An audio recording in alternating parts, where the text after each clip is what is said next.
একটাই আন্দোলন হলো আজকে যে ছাত্রদল কমিটি হচ্ছে আমি আমাদের যে বিগত 25 সরকার আমলে যারা আন্দোলন সংগ্রাম করেছে বর্তমানে তাদেরকে ভালো কমিটিতে রাখা হয়নি। যেমন আমাদের শরীফ ভাই আছে, জেলা সেক্রেটারি তুফাইল ভাই, তারপরে সুমন মুন্সি ভাই, প্রিমু ভাই, রকি ভাই, তাদেরকে মূল্যায়িত করা হয়নি। যার 5 তারিখের পরে যারা রাজনীতিতে সক্রিয় হয়েছে তাদেরকে কমিটিতে নেওয়া হয়েছে। আর এই কমিটিটা পূর্ণাঙ্গ টাকার বিনিময় হয়েছে। যারা একদম ত্যাগী তাদেরকে দিয়ে কমিটি হয় না। আমি ক্যান্ডিডেট ছিলাম মহানগর ছাত্রদল। আমরা এত আন্দোলন সংগ্রামী ছিলাম, আমরা পুলিশের ভয়ে আমরা বাড়িতে থাকতে পারি নাই, এলাকায় থাকতে পারি। এলাকার মানুষ দেখলে আমরা লড়াই দিত, কিন্তু আমাদেরকে দিয়ে কমিটি হয় নাই।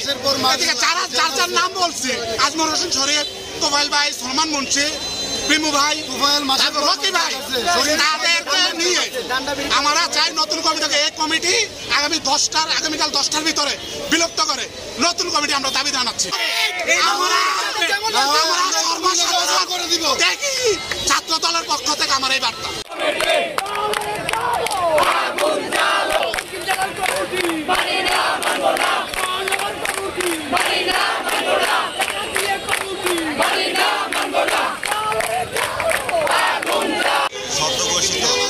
মহানগর এবং দক্ষিণ জেলা ছাত্র দলের যে কমিটি ঘোষণা করা হয়েছে, এই কমিটিতে যারা ত্যাগী, যারা বিগত দিনে রাজপথে শ্রম দিয়েছে, আন্দোলনে সংযুক্ত ছিল, প্রত্যক্ষভাবে তাদেরকে যথাযথ মূল্যায়ন করা হয় না।